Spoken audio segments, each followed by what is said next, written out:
சாதம் பொங்கும்போது குழஞ்ச மாதிரி தெரிஞ்சிச்சு அப்படின்னா அது இன்னும் குழையாமல் இருக்கிறதுக்கு நல்லெண்ணெய் சேர்த்திங்க அப்படின்னா அது குழையாது, அதுக்கு மேலே குழையாது.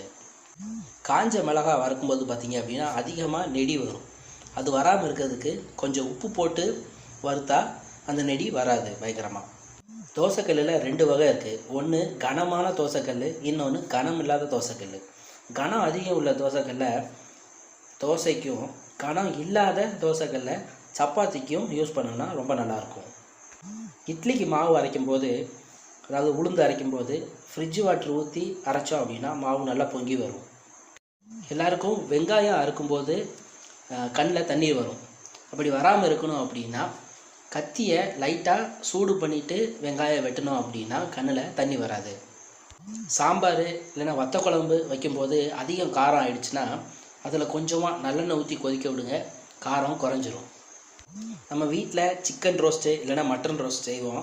அதில் அதிகமாக எண்ணெய் ஆயிடுச்சு அப்படின்னா அந்த சிக்கன் ரோஸ்ட்டோ இல்லை மட்டன் ரோஸ்ட் மேலே அரிசி மாவு போட்டோம்னா எல்லா எண்ணெயும் உறிஞ்சிடும். பஜார்லேருந்து வீட்டுக்கு தேவையான காய்கறிகள் நிறையா வாங்கிட்டு வருவோம்.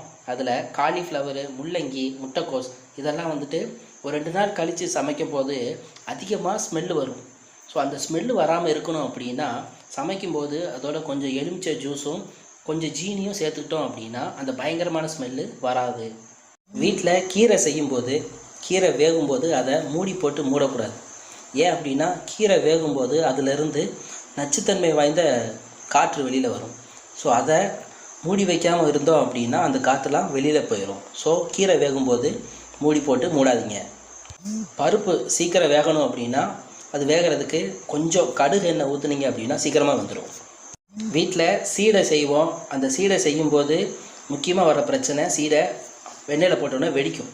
அது வெடிக்காமல் இருக்கிறதுக்கு சீடை உருண்டையை ஊசியால் குத்திட்டு அப்புறமா எண்ணெயில் போட்டோம் அப்படின்னா சீடை வெடிக்காது.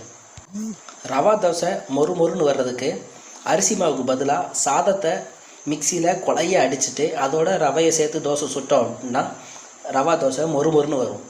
உடனடி தோசை மாவு வேணுமா? அதுக்கு பச்சரிசியை வெந்நீரில் ஊற வச்சுக்கோங்க. 1 கப்பு அவலை மோரில் ஊற வச்சுக்கோங்க. 2யும் சேர்த்து அரைச்சி உப்பு போட்டு கலந்து தோசைக்கல்லில் ஊற்றி எடுத்திங்கன்னா சுவையான தோசை ரெடி.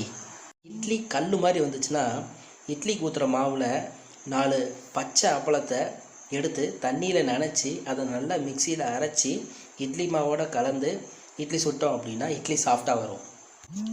முட்டையை பயன்படுத்தி எந்த ஒரு உணவு செஞ்சாலும் அதில் கொஞ்சமாக மஞ்சத்தூள் அப்புறம் கொஞ்சமாக மிளகுத்தூள் சேர்த்துக்கிட்டோம் அப்படின்னா ரொம்ப நல்லது.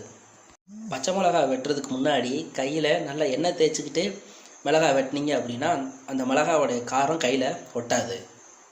வெயில் காலத்தில் பால் திரிஞ்சு போகாமல் இருக்க பாலோட 4-5 நெல் விதைகளை போட்டு வச்சா திரிஞ்சு போகாது.